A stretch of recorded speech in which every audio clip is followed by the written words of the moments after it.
Hey guys, this is Fireally and Smartdevon, and welcome back to the Mysteries of Hyrule. Today we are going to talk about fairies. Alright, yeah, we got a couple different theories, and Fireally, why don't you take the first one this time? The first theory, huh?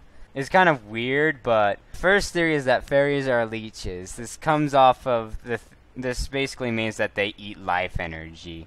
Forest fairies have an infinite source of life energy because they never grow up, because that makes sense. And Navi didn't want to hurt Link, so she didn't choose to eat him. So she's kind of nice there, just a little bit.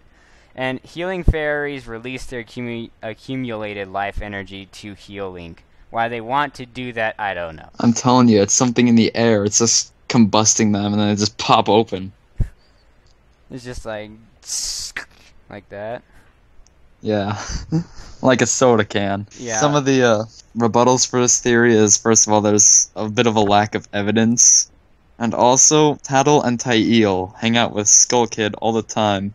I probably butchered their names, but hey, it's Zelda. No one can pronounce anything.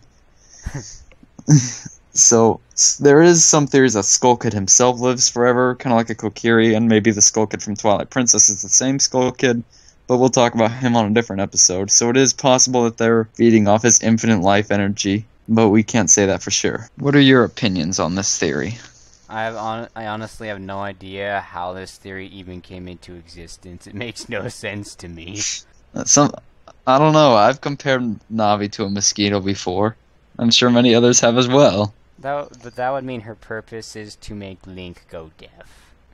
And all she needs to do that is, instead of screaming at him from across the room, she just has to scream in his ear. You know, my text tone is Navi, so that happens to me all the time. Our next theory is that Navi died when she left Link.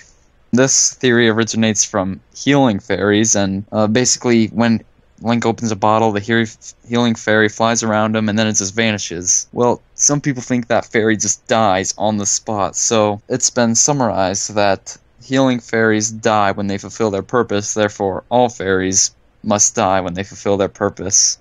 For a forest fairy protecting Kokiri, their purpose is never done because the Kokiri are always children who need protecting. For Navi, however, Navi's purpose was to guide Link, and once Link's quest was done, Navi was done for, so instead of breaking it to Link, by the way, I'm gonna die right now, she didn't have the heart to tell him. She's going out the window, and she's gonna go die somewhere away from public eyes. Of course, she would mainly just, like, turn into sparkles. Yeah. Alright, so what are your opinions on this theory? I can kind of see it coming out. It would explain why Navi just decided to up and leave Link all of a sudden without any explanation, because that's her job in life, is to explain to Link in a very annoying manner why he must do what she tells him to do. Yeah. I promise you, when I started researching for this episode, I did not know that theory was in existence, and I was researching for a lighter topic after the Masked Salesman and Dark Link. But when I came across this theory, I did kind of like it because there's quite a bit of evidence to support it. I suppose there is one big piece of evidence to deny it, and that is bringing back Tattle and Tyeel, who don't appear to have a purpose other than hanging out with Skull Kid. Like, their purpose might be to, like, raise Skull Kid. Yeah, I suppose, but remember, they just found him crying in the rain. Was it raining? I don't remember. But I think they kind of met by... to spread happiness. Their purpose is to spread happiness. Every once in a while, the Deku Tree's just got too many fairies flying around. He sends a couple of them. You guys go spread happiness throughout the world. We need Picori for that. They eat the stuff. Yeah, the Picori are eating all the happiness, so we need to send out some fairies to go spread some more around. Yeah, I mean, I can see the credibility to this, but I think Navi had a Navi, whatever. I think that she had a deeper purpose for leaving Link than just to die, because in a lot of Zelda games, people will just, like, up and walk straight up to people and be like, hey, I'm dead. Like Impa and Skyward Sword. They're escaping my brain right now. Debatably the king of red lions. I mean, we never really found out Yeah. if he was a ghost or what. He seems like a ghost, but it's hard to say. But either way, he lets himself drown in the end of the game. I mean, Yeah. kind of going off off of those. They are upfront with their decision about death, and so if we kind of follow that pattern, it wouldn't really match up to have Navi. I don't even know what to call her anymore. To have Navi just up and leave. I think she had a different reason for it that probably resulted in her death.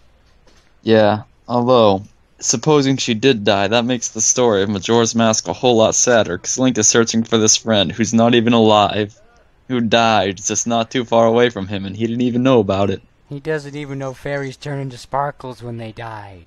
He thought they were just going somewhere else.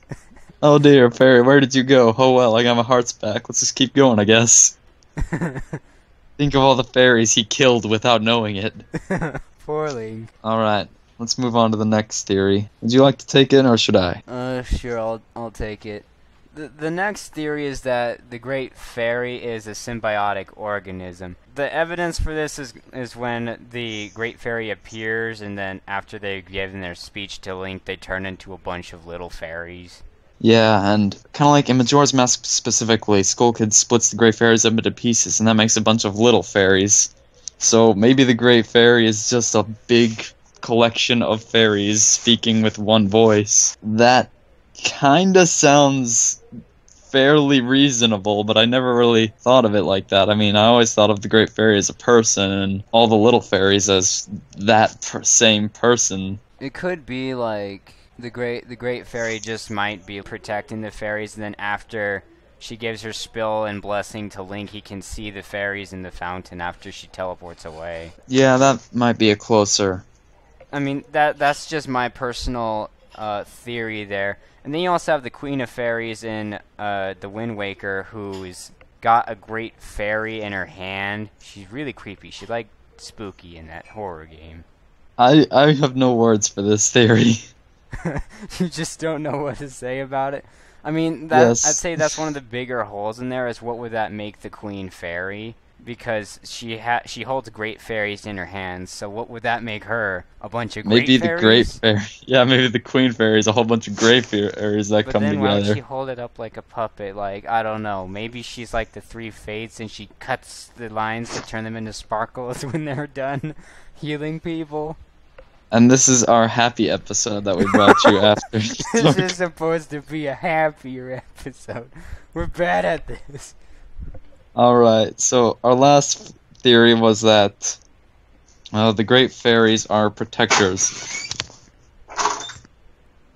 He died. I'll be right back. He died, guys. Okay, so the last theory we have is that the Great Fairies were put in Hyrule to protect the land from evil doers like Ganondorf or Vaati, even though Link always ends up doing that job. The theory comes from the idea that Tattle, in Majora's Mask, Tattle goes to the Great Fairy to stop Skull Kid. She takes Link, say, we gotta go to the Great Fairy, because honestly, Skull Kid doesn't stand a chance against the Great Fairy, even though Tattle has no idea that the Great Fairy doesn't stand a chance against Skull Kid. The idea that Tattle goes to the Great Fairy first and foremost implies that the Great Fairy is kind of there to keep watch over things. This is supported by the fact that everyone knows where Great Fairy fountains can be found in Ocarina of Time. Everyone says, hey, you should go check out that Great Fairy fountain on top of Death Mountain. And in Wind Waker, people are like, hey, you heard of the Great Fairy Fountain in the woods over there? People tend to know where the Great Fairy Fountains are, so it's likely that Great Fairies are there for when people want to go there and say, hey, there's this big monster running through town. Can you do something about that? So what are your opinions on this theory? Well, they don't really protect much aside from their own fountain. And by protecting their own fountain, they mainly block it off, if you know what I mean. If I put this rock here, no evildoers will get in. Exactly. Like how burying yourself under the ocean will save you. Unless you go by Hyrule Warriors, where the Great Fairies just drop giant bombs on top of all the enemy forces, which I think that could make its way into a Zelda game. I would enjoy that. But as far as I'm concerned, it seems more like that they're more like the keepers of their own sanctuary. Even the Queen of Fairies is kind of like that. The only way you can get in there is if you have the Wind Waker. Or wings. Rito might be able to. Yeah, the Rito will probably just go in. Whenever something goes by, whenever something goes wrong in the Great Flooded Hyrule, someone has to go find a Rito so they can go find the Fairy Queen. Yeah, but the Fairy Queens don't protect you. They just give you things. They help you protect yourself more than actually proactively protecting. Yeah, I suppose that's true. I mean, it would be cool enough if they did this big airstrike like in Hyrule Warriors, but sadly that is not the case. Yeah, they're more like an aid station. They give you bombs, and they give you healing. And then they say, go protect yourself. Yeah, so I guess more of an infirmary than Yeah. a outpost. Well, that's the last theory that we have on this episode. Yep. So we'd like to thank you guys for watching, and we will see you guys next time. Bye.